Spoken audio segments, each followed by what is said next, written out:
Bonjour, je suis Brou Mathias Kwasi, délégué extérieur pays du RHGP pour le Sénégal. Et nous avons voulu mobiliser en ce jour du 14 juin 2025 pour rendre hommage, un vibrant hommage à notre président, son Excellence Alassane Ouattara.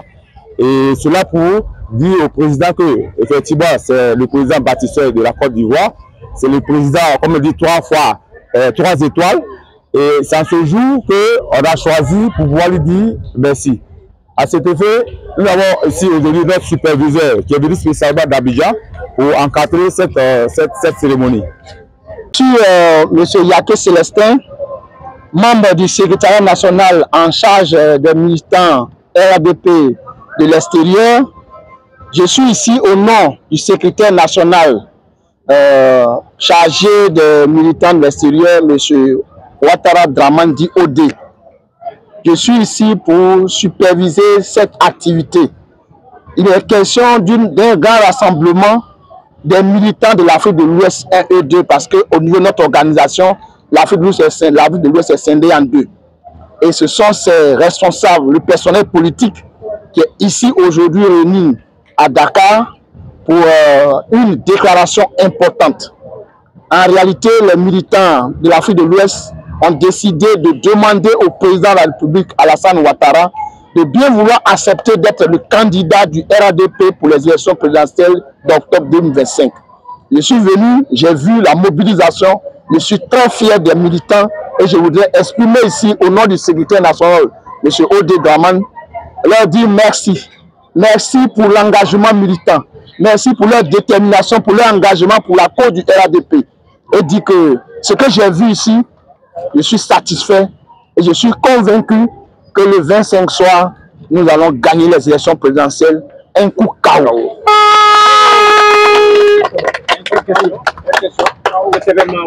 Cette activité a lieu à Dakar pour ceux qui sont de l'Afrique de l'Ouest, a lieu au Gabon, a lieu au Maroc, aux États-Unis, au Canada et le coup, c'est à Paris.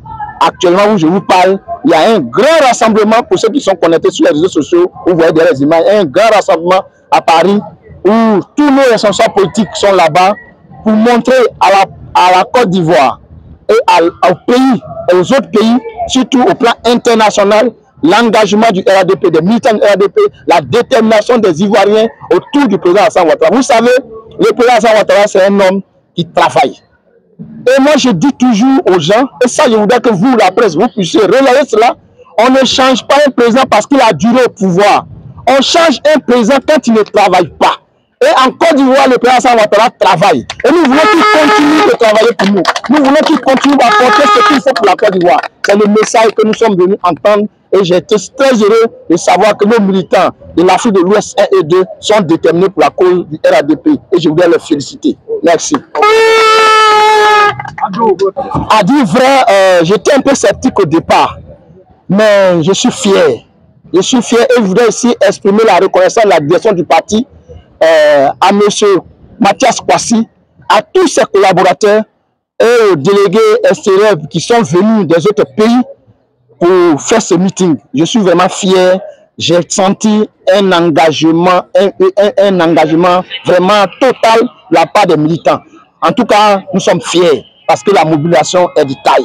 Et nous sommes fiers, nous voulons dire bravo. Bravo aux militants, bravo, bravo, bravo.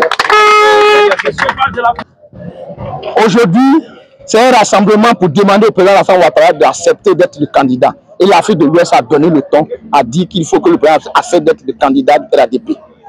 La suite, c'est que le 20 et 21 juin prochain, il y a le congrès, le deuxième congrès du RADP qui va se faire à Abidjan. Et tous les militants de tous les pays, tous ceux qui sont en Côte d'Ivoire, nous allons retrouver, nous allons retoucher le test. Nous allons encore demander au président de bien vouloir accepter d'être notre candidat. Et c'est ce jour-là que le président Alassane Ouattara va donner sa position vis-à-vis de ce que tous les militants demandent. Aujourd'hui, même à Abidjan, en Côte d'Ivoire, ceux qui ne sont pas RADP réclament le président Alassane Ouattara. Parce que c'est un champion, parce que c'est un président hors pair.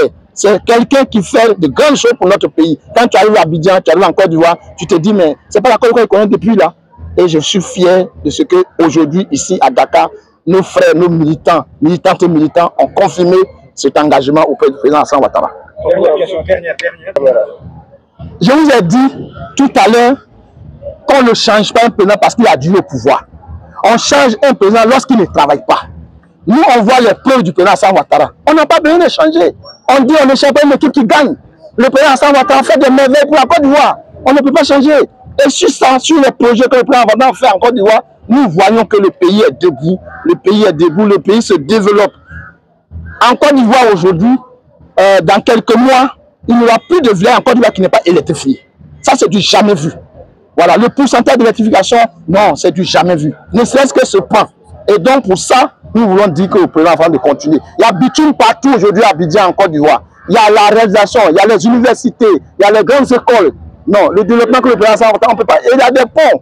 Je demande au Sénégal de faire un tour en Côte d'Ivoire. Ils vont voir de quoi je parle. Vous savez, même pour faire un simple concours, que ce soit concours de police, concours de gendarmerie, concours de la fonction publique, il y a des conditions, il y a des critères. Mais si moi je vais postuler à un concours, je dois regarder les conditions qui permettent aux yeux de passer. Mais si on demande, par exemple, pour être policier, il faut avoir le BPC. Quand tu n'as pas le BPC, ce n'est pas la faute de celui qui a lancé le concours. C'est ta faute. Donc, il faut te battre pour avoir le BPC afin de postuler. Donc, en Côte d'Ivoire aujourd'hui, si des gens n'ont pas la possibilité d'être candidats parce qu'ils ne méritent pas, ils n'ont pas les documents qu'il faut. Et puis, on ne va pas rentrer dans ce débat inutile qui n'apporte rien. Nous, on connaît la Côte d'Ivoire, on connaît notre pays. Celui qui est ivoirien, qui a tous ses papiers, qui veut postuler, il postule. Celui qui a des problèmes de la justice, il règle son problème de la justice. On n'a pas de problème avec ça. Parce que ce n'est pas nous qui sommes la justice. Merci.